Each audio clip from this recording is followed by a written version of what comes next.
Hola, arrancamos un nuevo análisis. Hoy vamos a coger 15 noticias globales gigantescas, todas sucediendo a la vez este 13 de mayo de 2026, y vamos a conectarlas. Porque claro, el objetivo aquí es ver cómo las altas esferas del poder, la economía y la sociedad crean una especie de efecto dominó continuo que acaba dando forma al mundo en el que vivimos. Así que vamos al lío.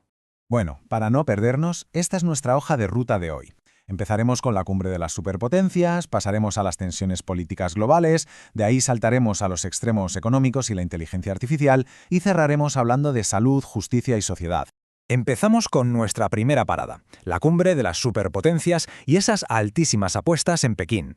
Ya sabéis que cualquier gran cambio global suele empezar cuando se mueven las placas tectónicas del poder. Y eso es exactamente lo que ha pasado en la cumbre de más de 2 horas entre el presidente Trump y el presidente Xi Jinping. Aunque hablaron largo y tendido sobre la guerra en Irán y la estabilidad en la región, la atención de todo el planeta se ha ido directa a esta durísima advertencia de Xi Jinping sobre Taiwán. Básicamente dejó caer que si el asunto no se maneja bien, ambas potencias se arriesgan a, y cito textualmente, choques e incluso conflictos, palabras mayores. Pero claro, en paralelo a estas advertencias militares, la realidad económica va por otro lado. Y esto le ilustra a la perfección la enorme delegación de 17 pesos pesados de Wall Street y del sector tecnológico que han viajado con la cumbre. Estamos hablando de figuras como Elon Musk, Jensen Huang y Tim Cook. ¿Qué buscan? Pues intentar cerrar acuerdos clave en sectores como agricultura y aviones de pasajeros. O sea, el mensaje está clarísimo. Quieren mantener abiertas las rutas comerciales a toda costa para no repetir la guerra comercial del año pasado. Y esto nos lleva directamente a nuestra segunda sección, los puntos críticos de tensión política a nivel mundial. Porque a ver, estas dinámicas entre superpotencias nunca ocurren en el vacío, siempre acaban salpicando a otras regiones. Fijaos en estos dos incidentes de seguridad que han saltado hoy. Por un lado tenemos al gobierno de Kuwait convocando formalmente al embajador iraní por una supuesta infiltración armada de la Guardia Revolucionaria en la isla de Bubián, unas acusaciones que, por cierto, Irán ha tachado de infundadas. Y por otro lado, cruzando el mundo hasta el Senado de Filipinas, un intento de arrestar a un senador ha acabado en un violento enfrentamiento, llegando a haber disparos dentro del propio edificio. Son ejemplos literales de cómo la inestabilidad política está cruzando líneas rojas gravísimas y convirtiéndose en violencia física y crisis diplomáticas. Volviendo a Europa, el punto crucial a nivel político lo podemos resumir en un solo número, el 90.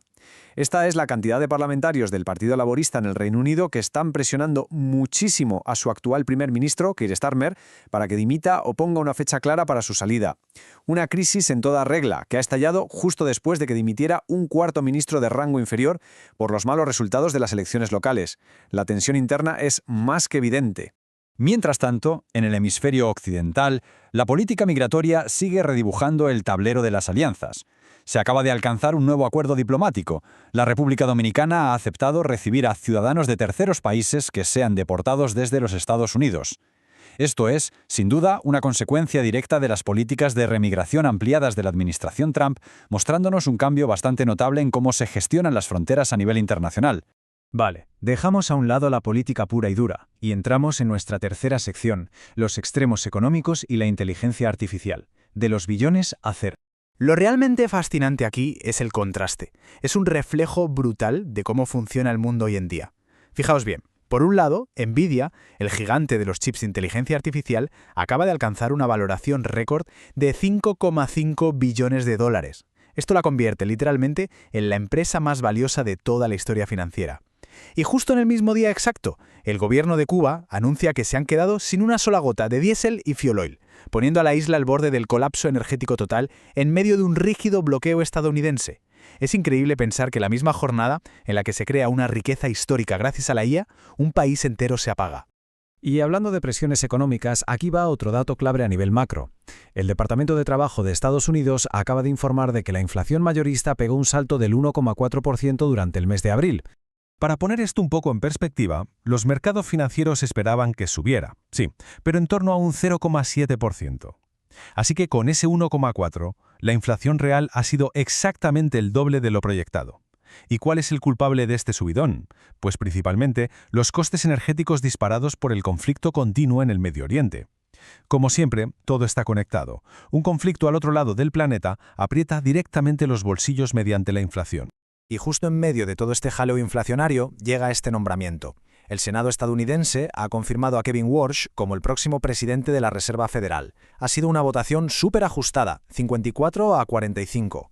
Walsh va a tener que hacer auténticos malabares a partir de ahora, porque asume el cargo heredando una inflación por las nubes, un comité bastante escéptico y, por si fuera poco, la presión constante de la Casa Blanca para que aplique recortes en los tipos de interés. Menudo panorama le espera. Pero bueno, la economía no es solo inflación y tipos de interés. La innovación tecnológica también manda. Y ojo con el tremendo salto que acaba de dar China en la carrera global de la inteligencia artificial. Han presentado unos robots humanoides muy avanzados, diseñados especialmente para el trabajo físico en fábricas, y que incluso pueden hacer tareas domésticas. No hablamos de prototipos lejanos, es tecnología funcional que, a muy corto plazo, tiene la capacidad real de darle un vuelco por completo a la fuerza laboral en todo el mundo. Entramos ya en la recta final con nuestra última sección, Salud, Justicia y Sociedad, el lado más humano de la actualidad. Si dejamos atrás las cifras macroeconómicas y nos centramos en esas historias profundamente humanas, la trayectoria global de esta variante del virus de los Andes, o hantavirus, es para estar muy atentos. Todo arranca con una exposición superlocalizada en un crucero, pero de ahí se expande rapidísimo. Ahora mismo hay 18 personas bajo vigilancia médica en 10 estados distintos de Estados Unidos. Y la cosa no queda ahí, porque el brote ya ha cruzado el charco y suma 11 casos activos en Francia, con un paciente gravísimo conectado a un pulmón artificial. Nos demuestra a todos, de la forma más cruda posible, a qué velocidad se puede globalizar cualquier emergencia sanitaria hoy en día. Afortunadamente, no todos son alarmas en el frente de la salud. Los últimos datos de los Centros para el Control y la Prevención de Enfermedades de Estados Unidos muestran una tendencia a la baja bastante clara en las muertes por sobredosis entre 2024 y 2025. Es el segundo año consecutivo que vemos esta caída, lo cual da muchísima esperanza. Eso sí, los expertos avisan de que no hay que bajar la guardia porque cualquier cambio repentino en el suministro de estas sustancias podría echar por tierra todo este progreso. En el ámbito judicial tenemos una noticia que ha sacudido a los tribunales por completo. La Corte Suprema de Carolina del Sur ha decidido de forma totalmente unánime anular las condenas por asesinato de Alex Murdaugh por aquellos famosos crímenes de 2021. Han ordenado que se celebre un juicio nuevo, y la razón que han dado se basa estrictamente en que hubo diversos errores legales cometidos durante los procedimientos originales. Un giro radical en uno de los casos más mediáticos de los últimos años. Y para ir cerrando el repaso de hoy, una noticia que resuena muchísimo a nivel social en todo el mundo. La princesa de Gales ha viajado a Italia. Lo verdaderamente importante de este suceso es que se trata de su primer viaje internacional oficial desde que recibiera su diagnóstico de cáncer el año pasado. Como os podéis imaginar, ha sido recibido globalmente como un paso súper positivo y muy significativo en su proceso de recuperación. Así que, si damos un paso atrás e intentamos juntar todas las piezas de este inmenso puzzle, nos queda una síntesis bastante provocativa. ¿Cómo es posible que un mundo capaz de generar avances tecnológicos de 5,5 billones gracias a la IA, o de reducir las muertes por sobredosis, sea el mismo que tiene que gestionar simultáneamente el colapso energético de países enteros y los peligrosos enfrentamientos militares entre potencias? Es un retrato brutal, lleno de contrastes.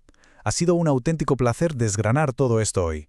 La gran reflexión con la que nos quedamos es pensar cómo la interacción de todas estas fuerzas tan complejas va a seguir dictando el rumbo de nuestro futuro. Muchísimas gracias por acompañarnos en esta explicación y hasta la próxima.